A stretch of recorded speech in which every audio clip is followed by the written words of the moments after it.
Olá pessoal, bem-vindos ao segundo vídeo da série Comentários sobre o livro Um Curso em Milagres. Hoje a gente vai falar do capítulo 2, a separação e a expiação. Tópico 1, as origens da separação. Estender-se é um aspecto fundamental de Deus, que ele deu a seu Filho. Na criação, Deus estendeu-se às suas criações e as imbuiu da mesma vontade amorosa de criar. Tu não só foste plenamente criado, como foste criado perfeito. Não há nenhum vazio em ti. Então, o que Cristo aqui nos coloca? No momento da nossa criação, o que foi a nossa criação? Foi a expansão de Deus, foi a sua expansão em pequeninas partes, né, composta de todo esse amor, criadas com esse amor, com essa perfeição, tal como seu Criador. E foi criado nisso, nesse momento da nossa criação, nós também temos esse desejo de criar, né? Um parênteses aí que depois a gente vai falar, né? A gente já comentou no outro vídeo, mas guarda, que a gente também já tem esse desejo também inato de também criar. Nenhuma criança de Deus pode perder essa capacidade porque é inerente ao que ela é, mas pode usá-la de maneira imprópria através da projeção. Ou seja, então a gente também tem essa vontade de criar, que nós nunca vamos perder isso. Porém, podemos e sim, estamos usando isso de uma forma equivocada, porque estamos projetando. Então a gente está sempre colocando fora, esperando de fora algo que está aqui dentro de nós. O que é essa projeção, né, que ela é colocada no livro? É tanto que o que é de bom, o que é de maravilhoso que pode acontecer conosco, o motivo da nossa felicidade é algo externo, é algo que pode vir, né, a acontecer na nossa vida, algo que está fora, algo que ainda precisa ver na nossa vida, como também para o lado negativo, de você projetar no outro a culpa daquilo que você está vivenciando. Então o outro é culpado por aquilo que você está experimentando. O outro te feriu, o outro te sacaneou. Então é essa projeção que a gente vem fazendo, né? Que tá tudo fora. Vamos lá. Aí ainda no primeiro parágrafo, né, do tópico 1. Primeiro, acreditas que o que Deus criou pode ser mudado pela tua própria mente. Segundo, acreditas que o que é perfeito pode ser tornado imperfeito ou falho. Terceiro, acreditas que pode distorcer as criações de Deus, inclusive a ti mesmo. Quarto, acreditas que podes criar a ti mesmo e que a direção da tua própria criação depende de ti. Isso é maravilhoso, esse parágrafo, se a gente observar bem o que ele está querendo dizer. Então, quando ele coloca que a gente acredita que a gente pode mudar, ou que uma criação de Deus pode vir a ser imperfeita, a gente tá contradizendo o que somos em essência, porque o que é criado por Deus é perfeito. Então, no fundo, se a gente for observar isso, se a gente for levar isso ao pé da letra e acreditar isso em verdade, não tem como nós sermos imperfeitos, porque não fomos nós que criamos a nós mesmos, e sim somos uma criação do nosso Pai, somos uma criação do todo. Então, do mesmo jeito que nós somos criados em perfeição, não podemos ser imperfeitos, nosso irmão também não pode ser imperfeito, também é uma criação que continua imaculada em Deus. Estas distorções interligadas representam um retrato do que de fato ocorreu na separação, ou seja, o desvio para o medo. Nada disso existia antes da separação, nem de fato existe agora. Então, se a gente acredita que essa criação de Deus pode ser abalada, a gente acredita que ela pode correr riscos, né? Então, isso consequentemente gera em nós o quê? O medo. Então, se uma criação de Deus pode ser atacada, pode ser ferida, eu preciso me defender disso, né? Então, a gente começa aqui na crença, nessa projeção, né, de achar que o que é criado em perfeição pode ser abalado. A gente a gente criou aí, a gente deu espaço para o medo aparecer e para o medo ter cada vez mais força, né, na nossa mente.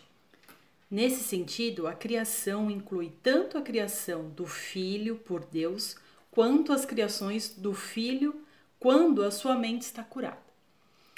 Então, quando a gente, do mesmo jeito que Deus cria no amor, e essa criação só pode vir a ser perfeita, quando a nossa mente for curada, quando a gente eliminar todas essas ilusões mentais que criamos, inclusive o medo, quando a gente tirar isso de dentro da gente e a gente passar a co-criar com a nossa centelha, as nossas co-criações também serão perfeitas. O Jardim do Éden, ou a condição anterior à separação, onde estávamos antes de virmos a ser manifestados aqui, era um estado da mente, no qual nada era necessário. Entenda aqui que a gente, então, o Jardim do Éden era um estado onde nós vivíamos em um ambiente perfeito, né? Era um estado da mente no qual nada era necessário. A gente já tinha tudo. Quando Adão deu ouvidos às mentiras da serpente, a manifestação do ego, tudo o que ouviu não era verdade. No entanto, a Bíblia diz que um sono pesado caiu sobre Adão e não há, em parte alguma, reverência ao seu despertar. O mundo ainda não experimentou nenhum despertar ou renascer em escala absoluta. A gente já teve aqui centelhas manifestadas, mas nunca foi em escala absoluta. Tal renascimento é impossível enquanto continuares a projetar ou criar equivocadamente. Contudo, a capacidade de estender, assim como Deus estendeu a ti o seu espírito, permanece ainda dentro de ti. Todo medo, em última instância, é passível de ser reduzido à básica percepção equivocada de que tens a capacidade de usurpar o poder de Deus. Então, por mais que a gente ainda acredita que a gente pode, né, criar, isso está lá no começo, né? A gente acredita que a gente pode macular o que foi criado por Deus, tanto ao outro como a nós mesmos. E isso, como eu falei um pouquinho antes, isso nos gera medo, né? Se uma luz subitamente se acende enquanto alguém está sonhando um sonho amedrontador, ele pode inicialmente interpretar a própria luz como parte do seu sonho e ter medo. Todavia, quando acorda, a luz é percebida corretamente como a liberação do sonho, ao qual já não se confere realidade. Ou seja, a gente nesse estado de ilusão, a gente acredita, a gente tem dentro da gente esse medo, essa crença de que o despertar, de que a iluminação, de que essa luz que a gente vê no sonho, ela faz parte dessa ilusão e ela não faz parte disso aqui, ela tá a parte disso aqui. Então ela tá esperando que a gente abra os olhos. E quando a gente abrir os olhos, a gente vai ver que a gente vê a luz e a gente acorda desse pesadelo. É que ainda em ilusão, a gente ainda tem medo desse despertar. E aí, vocês vão ver mais pra frente, a gente vai falar um pouquinho. No final, a gente vai citar aqui também um pouquinho desse achar que é o fim, ou da ideia do juízo final. Então, a ideia da iluminação, ela ainda pode nos trazer um pouquinho de medo. De tipo, então se eu encontrar eu vou ter pecado para pagar, sabe? Essas crenças que colocaram na nossa cabeça e que a gente acha que são verdades, né? Tópico 2. A expiação como defesa. Eu te pedi para apresentar milagres e esclareci que os milagres são naturais, ou seja, eles têm que ser genuínos, corretivos, curativos e universais. Não há nada que não possam fazer, mas não podem ser apresentados no espírito da dúvida ou do medo. Quando tem medos de qualquer coisa, estás admitindo que ela tem o poder de ferir-te. Como é que a gente vai caminhar para a unificação ainda com medo no nosso coração? Caminhar para a unificação, o que é? É a gente ter consciência de quem somos, de quem o outro é. Então, é reconhecer que existe essa centelha e que somos essa centelha. Então, se você é uma criação feita por Deus, por um ser que só cria em amor, que só pode criar em amor, se você acredita nisso, se você vivencia isso, não há dentro de você espaço para o medo. Então, se ainda está existindo espaço para o medo, é porque você ainda não está sendo fiel à verdade de que você é. E aí fica difícil para a gente trabalhar e para a gente concretizar os milagres. Podes e deves negar qualquer crença em que o erro possa ferir-te.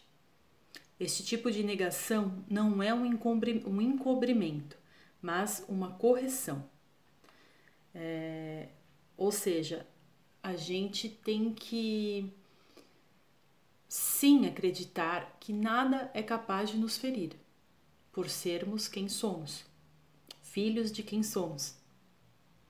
A negação do erro é uma forte defesa da verdade, mas a negação da verdade resulta em criação equivocada, que são as projeções do ego. Então, assim, quando a gente nega a existência do erro, quando a gente fala, não, isso não existe, isso é uma ilusão, a gente está criando a verdade. E o contrário disso, o acreditar na ilusão, o acreditar no erro, é criar e fortalecer o ego, porque é o ego que está criando essa ilusão, né? Então a gente ainda está criando com a nossa mente no ego. Todo mundo defende seu tesouro e fará isso automaticamente. As questões reais são: qual é o teu tesouro? E quanto tu o valorizas? Uma vez que tiveres aprendido a considerar essas questões e trazê-las a todas as tuas ações, terás pouca dificuldade em esclarecer os meios. Os meios estão disponíveis a qualquer momento em que os pedires. Contudo, podes economizar tempo se não protelares esse passo de forma indevida. Então, assim, cada um defende a sua verdade, né? A gente sabe disso. E o quanto para alguns é penoso isso, né? Porque além de defender a verdade, você quer impor ela ao outro. Mas focando aqui, né? A tua verdade, ela é o teu tesouro. Então você vai defender aquilo de uma forma, você vai defender com unhas e dentes aquilo. E se a tua verdade são todas essas ilusões, então você vai continuar defendendo essas ilusões, você vai continuar vivenciando elas. Porque isso para você é a verdade. Se para você a verdade é o amor de Deus e só Ele e só o amor é o que existe, você vai defender isso, sabendo que nada pode te atacar, então você não precisa atacar para defender isso. Você vai viver o quê? Aquilo que você acredita. Se a tua verdade é o amor, você vive o amor. Se a tua verdade são ilusões, você vai viver em ilusões. A evolução é um processo no qual aparentemente passas de um estágio ao seguinte. Corriges os teus passos equivocados anteriores caminhando para a frente. Então, a gente corrige os nossos erros do passado aqui, no presente, no agora. Esse processo é de fato incompreensível em termos temporais, porque retornas na medida em que avanças. A expiação é o instrumento através da qual podes te libertar do passado na medida em que avanças. Então, conforme a gente vai vivendo e praticando a expiação, que é o reconhecimento da centelha, que é o perdão, que é a compreensão, a gente vai... Imagina assim, conforme a gente caminha, a gente carrega uma bola pesada, né? Que são as nossas ações do passado, são as nossas crenças do passado. Conforme aqui, no hoje, no agora, a gente caminha a expiação, na expiação, a gente trabalha, pratica o perdão verdadeiro, a gente se reconhece como centelha, a gente reconhece o outro como nossa irmã centelha também, nosso irmão centelha também, a gente vai quebrando esse peso que a gente carrega, porque a gente está curando ele. Então a gente está deixando as mágoas do passado, não só dessas vidas, não só dessa vida, a gente está deixando todas as confusões, as criações em ilusão que cometemos lá atrás. A expiação, ela é uma ferramenta maravilhosa para que a gente consiga fazer isso. Então a gente vem no hoje, no agora, curar o passado, curar o que está lá atrás. Porque a gente não pode simplesmente achar que a gente tem o direito de ir para uma nova casa, sendo que a gente bagunçou todo esse nosso entorno aqui. Então, toda a criação nossa é uma frequência vibratória. Ela está vibrando ali. Então, a gente tem que curar isso. Não é... Claro, existem várias ferramentas que a gente sabe que a gente consegue ir lá atrás, a gente consegue curar. Tem a terapia da linha do tempo, que a gente consegue ir naquele ponto que a gente está preso, né? Mas se a gente estiver no caminho da expiação de verdade, perdoando, sem querer, sabe? Compreender, não nos cabe compreender quem foi quem, não é esse o objetivo. Mas o perdão genuíno, o amor genuíno, a compreensão genuína já está dissolvendo aquele passado que a gente criou. Então a gente já vai... Aí você imagina todo mundo fazendo isso. Imagina o que acontece com a frequência da Terra quando todo mundo estiver andando. Todas essas guerras, esses preconceitos, essas escravidões que aconteceram lá atrás, a gente está curando, né? Então a gente está dissolvendo essa frequência ilusória, essa frequência negativa. A expiação é um compromisso total. Ainda podes pensar que isso está associado à perda, um equívoco que todos os filhos de Deus separados fazem de uma forma ou de outra. É difícil acreditar que uma defesa que não pode atacar seja a melhor defesa. É isso que quer dizer os mansos herdarão a terra. Eles literalmente a conquistarão devido à sua força. Não existe nada mais forte que o amor. Eu não preciso do seu amor, eu preciso do meu amor. O meu amor a Deus, o meu amor a Cristo, o meu amor a esse reconhecimento. Isso vai me fortalecer. E aí eu vou reverberar isso, a gente vai vibrar isso. E sim, eu vou encontrar pessoas que no meu caminho não vão acreditar ou vão tentar me atacar porque a luz que elas vão ver em ilusão vai dar medo, né, no pesadelo delas, vai lhe causar medo, um medo inconsciente, então inconscientemente elas vão tentar atacar, mas eu tô com o amor aqui. E eu acredito que eu sou filha do Pai, do Criador de tudo. Então nada vai me ferir, eu não vou mais precisar guerrear, eu não vou mais precisar odiar, eu não vou mais precisar ter conflito com ninguém. A gente sabe que vai até tem um trecho aqui nesse capítulo também que eu até grifei isso, que você pode procrastinar a tua evolução, mas a evolução ela vai acontecer no momento. Então existem sim aqueles que ainda estão enraizados na ilusão. E tudo bem, porque as ações destes não vão mais nos ferir. Por quê? Porque a criação de Deus não pode ser imaculada. E nós, como criações de Deus, não podemos também ser imaculados, desde que essa verdade esteja aqui. E desde que, claro, a gente também esteja repartindo essa verdade. Né? Então, quando isso for genuíno, é automático que isso vai ser dividido aos nossos irmãos. Tem lições, né? São várias lições no livro de exercícios que Cristo fala. Dar e receber é um só. né? Então, quando a gente conquista esse amor aqui dentro, é automático você reconhecer o outro, né? Então, parece que você cria um campo de força em volta de você que você consegue, não de uma forma julgando, hein, gente? Sem julgamento. Mas você consegue reconhecer certas frequências que não estão legais e aí você não julga, você só compreende. Mas aquilo não te atinge. Acho que eu li aqui, não. Vamos lá. O milagre volta à defesa da expiação para a tua real proteção. E na medida em que vens a ser cada vez mais seguro, assumes o teu talento natural de proteger os outros, conhecendo a ti mesmo como um irmão e um filho. Finalizando, fechando, né, o que a gente acabou de falar. Então aqui, tópico 3, o altar de Deus. A expiação só pode ser aceita quando dentro de ti, através da liberação da luz interior. Desde a separação, as defesas têm sido usadas quase que inteiramente para defender contra a expiação e assim manter a separação. É o ego não querendo não querendo ir para a luz, né? É o ego querendo manter isso aqui.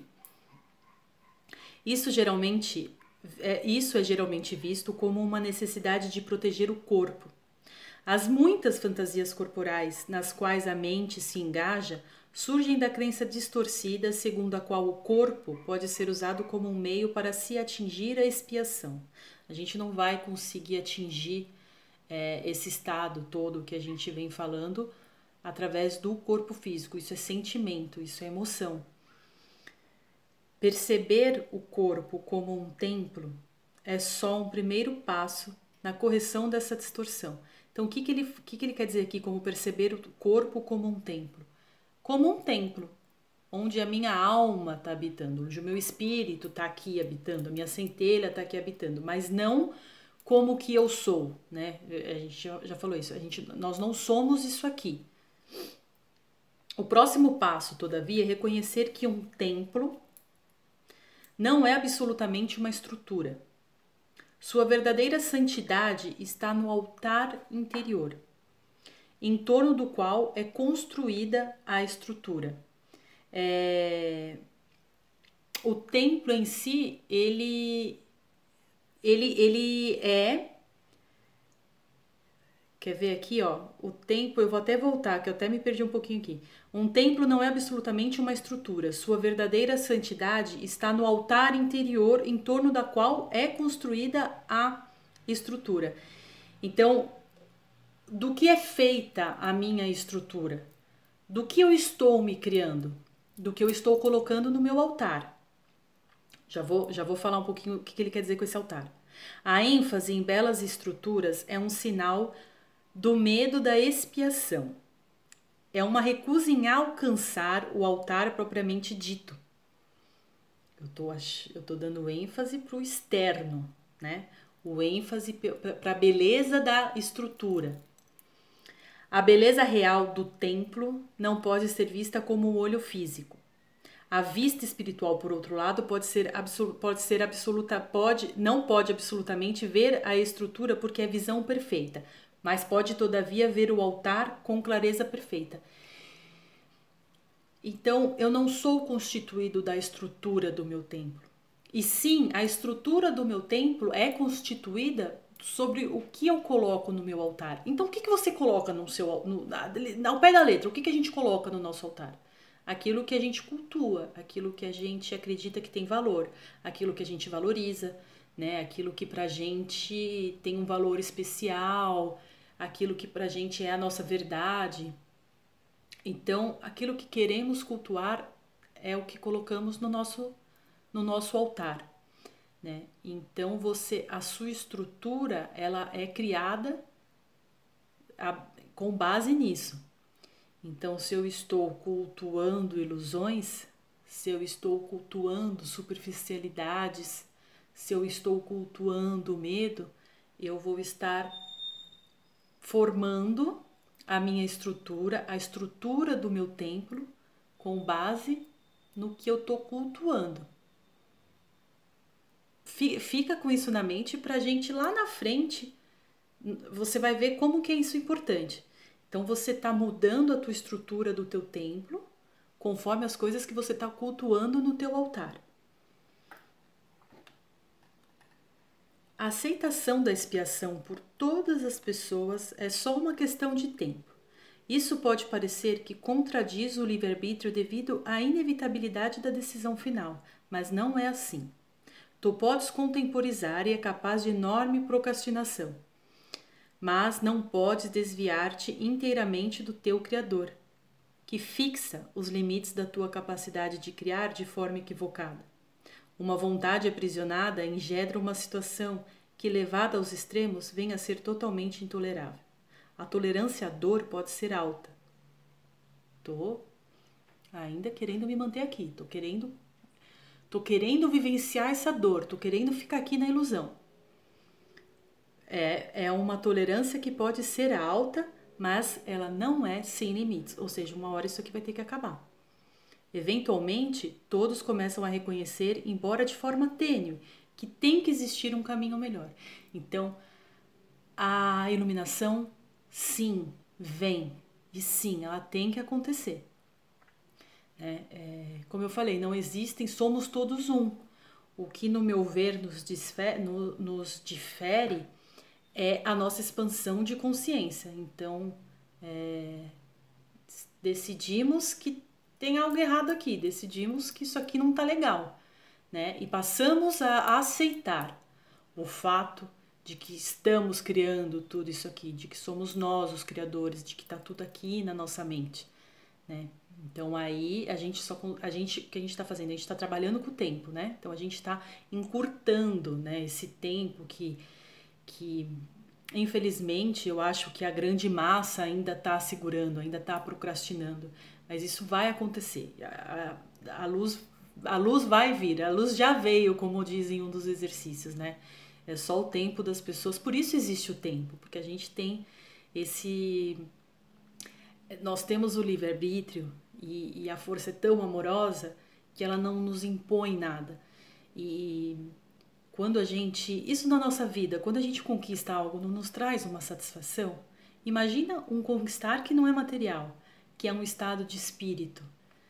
Isso é para sempre, né? E isso é um despertar, é um lapidar aquela nossa verdade que é imaculada. Então a gente está tirando aqueles véus, a gente está rasgando e a gente está rasgando com as nossas próprias mãos. Então isso é a beleza da expiação, isso é a mágica. A mágica não que aqui a mágica aqui é colocada de uma forma negativa, mas isso é a maravilha do milagre. Nós mesmos rasgarmos esses véus. Né? Então a força jamais vai chegar aqui e impor isso. A força ela respeita o nosso tempo, porque ela sabe que estamos lá imaculados, né? Então os milhares de negativos que estão aí, que estão forçando para que isso não aconteça, tudo bem, gente, eles só estão ainda querendo segurar um pouquinho mais essa dor, mas a iluminação vai vir para todos. Tópico 4. A cura como liberação do medo. Nós nos referimos aos milagres como um meio de corrigir a confusão de níveis, pois todos os equívocos têm que ser corrigidos no nível em que ocorrem. Só a mente é capaz de errar. O corpo pode agir de forma errada apenas quando está respondendo a um pensamento equivocado. Ou seja, o que cria não é o nosso corpo físico, e sim o nosso corpo mental. É a nossa mente que está criando. O nosso corpo, nosso templo está apenas manifestando o que estamos criando aqui. Só a mente pode criar, porque o espírito já foi criado. E o corpo é um instrumento de aprendizado para a mente. Ou seja, o nosso espírito não foi criado lá no início? Ele já está perfeito, né? Ele já foi criado. O corpo, ele é apenas um instrumento. Quando a gente acreditou lá na separação, lembra no comecinho? Quando a gente estava lá no Jardim do Éden, e aí a gente começou a acreditar na separação, aí a gente criou a mente, a gente criou esse corpo mental. E aí, para que esse corpo mental se manifeste, a gente possa aprender com essa nossa criação errada e reconhecer que isso foi errado, foi criado o corpo físico, né? Mas o corpo físico não cria. O que cria, essa manifestação física é a nossa mente. Tópico 5. A função do trabalhador em milagres. É essencial lembrar que só a mente pode criar e que a correção pertence ao nível do pensamento. Ampliando uma declaração anterior, o espírito já é perfeito e, portanto, não requer correção. O corpo não existe, exceto como um instrumento de aprendizado para a mente. Esse instrumento de aprendizado não está sujeito a erros próprios, porque não pode criar. Então, de novo, a importância da gente compreender isso, que tudo que estamos vivenciando está sendo criado na nossa mente. Aí, essa parte, esse tópico aqui, ele fala muito da importância dessa conscientização, até para a gente entender o porquê de certas manifestações físicas, né? Em última instância, o medo da cura surge de uma recusa em aceitar inequivocadamente que a cura é necessária.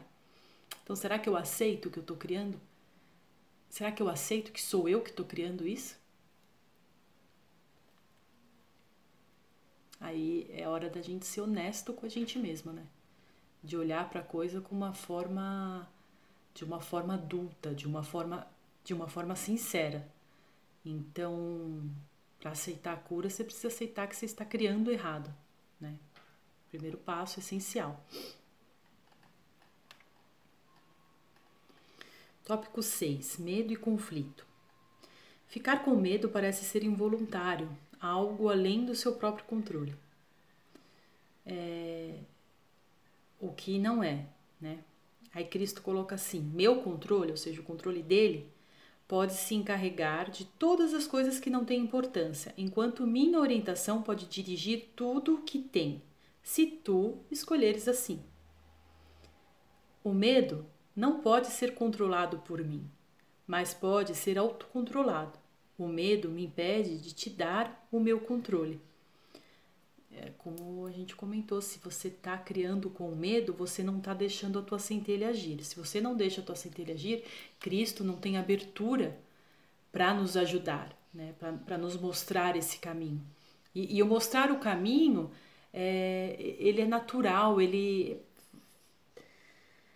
Tem um exercício que ele fala assim, que eu perdoo por você, se tiver muito difícil, né? A gente até comentou hoje sobre que tinha a ver com o exercício do dia. Ele não vai vir e retirar o medo, porque como foi falado, a gente tem que experimentar isso, né? A gente tem que brecar, porque se ele vem e tira, a gente continua criando com a mente. Então a gente tem que ir no início, né, na origem desse que criamos esse medo, e a gente tem que apagar aquilo, né? Então o Cristo ele nos propicia as ferramentas, mas ele não pode fazer esse trabalho por nós. Tu podes acreditar que és responsável pelo que fazes, mas não pelo que pensas. A verdade é que és responsável pelo que pensas, porque é só nesse nível que podes exercitar a escolha. O que fazes vem do que pensas, ou seja, a gente só pode, a gente, né, não é tão falado, a gente já sabe disso, a gente só cria com a mente. Então, a gente acha que a gente é responsável só pela ação materializada da coisa, né? Que a gente não consegue parar certos pensamentos e que a gente não é responsável porque a nossa mente pensa e a gente não consegue controlar. Muito pelo contrário, a gente tem que aprender a controlar. E é da nossa responsabilidade, sim, controlar aquilo que a gente está pensando. Senão você está dando passividade para o teu ego, você está dando carta branca para o seu ego continuar usando a mente para criar o que ele quer. Né? É isso que a gente ainda quer pra gente? Quando pedes a liberação do medo, estás deduzindo que não é. Deverias pedir, ao invés disso, ajuda nas condições que trouxeram o medo, né? Mesmo porque se a gente tem, sei lá, aquela situação que nos trouxe medo, ela é uma ilusão, né? Já estamos num estado de ilusão por estarmos com medo daquilo. E se você ficar focando naquele medo, você está fortalecendo ele. Ao invés disso, não é aquilo em si, e sim, a gente tem que curar o que está lá atrás, o que está causando aquilo que está em nós, que está causando essa manifestação que está nos dando medo. A gente tem que ir na essência daquilo. Diga a ti mesmo que de alguma forma tem que ter escolhido não amar, ou o medo não poderia ter surgido. Ou seja, na falta do amor criamos o medo. Primeiro é preciso que saibas que isso é medo. O medo surge da falta de amor. O único remédio para a falta de amor é o amor perfeito. O amor perfeito é a expiação, a unificação, o perdão, a compreensão. Tópico 7. Causa e efeito. Podes ainda reclamar do medo, mas apesar disso, persiste em amedrontar a ti mesmo. Eu, Cristo, já indiquei que não podes pedir a mim que te libere do medo. Eu sei que o medo não existe, mas tu não sabes. Para ele esse medo nem não existe, né, na realidade de Cristo. Se eu interviesse entre os teus pensamentos e os seus resultados, estaria adulterando uma lei básica de causa e efeito, a lei mais fundamental que existe. Dificilmente eu poderia te ajudar se depreciasse o poder do teu próprio pensamento. Então, nós temos o livre-arbítrio. E, de novo, se vem alguém e começa a pensar por nós, nos tira a oportunidade desse aprendizado genuíno, desse despertar, né? Dessa sensação maravilhosa de reconhecer uma verdade, de conseguir um perdão de verdade, né? Dessa marca do nosso eu. É muito mais útil lembrar-te de que não vigias os teus pensamentos com suficiente cuidado. Então Cristo está falando assim, olha, eu não vou curar o teu pensamento por você, porque você tem capacidade para isso, né? Nós não somos diferentes, nós somos iguais, a mesma capacidade que eu tive de reconhecer isso, você também tem. O meu papel aqui é falar para vocês estão criando errado, né? Controlem o pensamento. Analisem o que vocês estão pensando. A gente não pensa no que a gente vai comer, gente. Isso daqui, essa carne tá podre. Porque se você vai comer uma carne podre, vai comer um vegetal estragado, algo que você sabe que vai te fazer mal, se você não come isso. Então é assim com os nossos pensamentos também. A gente sabe já o que nos faz mal, né? A gente já sabe que pensar aquilo é errado. Não, é só um pouquinho, dá um prazerzinho. Não, corta. Corta porque não é brincadeira o que a nossa mente cria. Eu não posso permitir que deixes a tua mente sem vigilância, ou não serás capaz de ajudar-me. Trabalhar em milagres implica na realização plena do poder do pensamento de forma a evitar as criações equivocadas. Além de tudo aquilo que a gente faz e que a gente vivencia, e como nossa vida melhora, como a gente passa a sentir essa felicidade, a sentir esse amor, você escuta essa frase, ajudar-me, né? Então, que prazer maior alguém pode querer na vida se não ajudar a força, a trazer o bem, a fazer o bem, né? É muito maior do que a gente pode imaginar. Não custa, gente. Não, no começo a gente vai deslizar, e eu acho que é um trabalho constante, eu acho que vai, né, chegar a um ponto de não mais criar nada negativo nos nossos pensamentos, mas só o fato de você estar controlando isso, só o fato de você breca. Nas cartas de Cristo também ele ensina um exercício assim, tá vindo um pensamento negativo, você não tá conseguindo, ele veio espontâneo, você não conseguiu controlar, mentaliza uma onda do mar como uma onda. Quando a gente faz o desenho na areia, a onda não vem e isso vai embora. Ele fala isso, mentaliza uma onda do mar e deixa que isso vai embora. Mas cabe a nós darmos esse primeiro passo, cabe a nós nos termos esse comprometimento, essa iniciativa. E, gente, ajudar-me. Cara, fazer parte disso, sabe? É maravilhoso. Vamos lá. Tópico 8. O significado do juízo final. Um dos caminhos pelo qual podes corrigir a confusão entre mágica e milagre é lembrar-te de que não criaste a ti mesmo. Né? Lembra que eu falei que a gente ia voltar num assunto para chegar aqui nessa parte do juízo final? Então, não criamos a nós mesmos. A tua vontade de criar-te foi dada pelo teu Criador, que estava expressando a mesma vontade na sua criação. Daí também decorre que qualquer coisa que faça sozinho é real no teu modo próprio de ver, embora não na mente de Deus. Deus não nos reconhece como... Nós estamos nos criando assim, em ilusão, mas Deus não está nos vendo. Nós estamos nos criando nesse pecado, mas Deus não está nos vendo nesse pecado, como pecadores. Essa distinção básica conduz diretamente ao real significado do juízo final. O juízo final é uma das ideias mais ameaçadoras do teu pensamento. Né? Com juízo final, a gente está acreditando no castigo.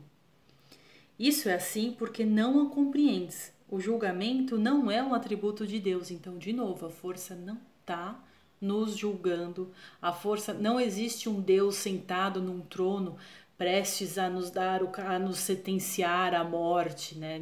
nos mandar para o inferno. Isso não existe. Em geral, se considera o juízo final como um procedimento empreendido por Deus, de fato será empreendido por meus irmãos com a minha ajuda. É uma cura final, ao invés de um acerto punitivo. Ou seja, é uma cura final. Por mais que possas pensar que a punição é merecida. A punição é um conceito totalmente oposto à mentalidade certa, ou seja, totalmente oposto à verdade. E o objetivo do juízo final é restaurar em ti essa mesma mentalidade. Ou seja, o juízo final ele quer nos trazer a verdade, ele quer que a gente veja, acredite, entenda, compreenda a verdade de quem somos, né, do que somos. O juízo final poderia ser chamado de um processo de avaliação certa.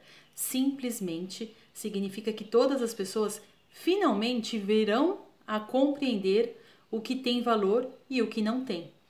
Então, o juízo final, no meu ver, é quando a gente fala, tá, chega. Eu não vou mais criar o ego com o ego. Eu não vou mais criar ilusões. Compreendi, entendo o que é a minha verdade, qual é a minha verdade daqui para frente, agora,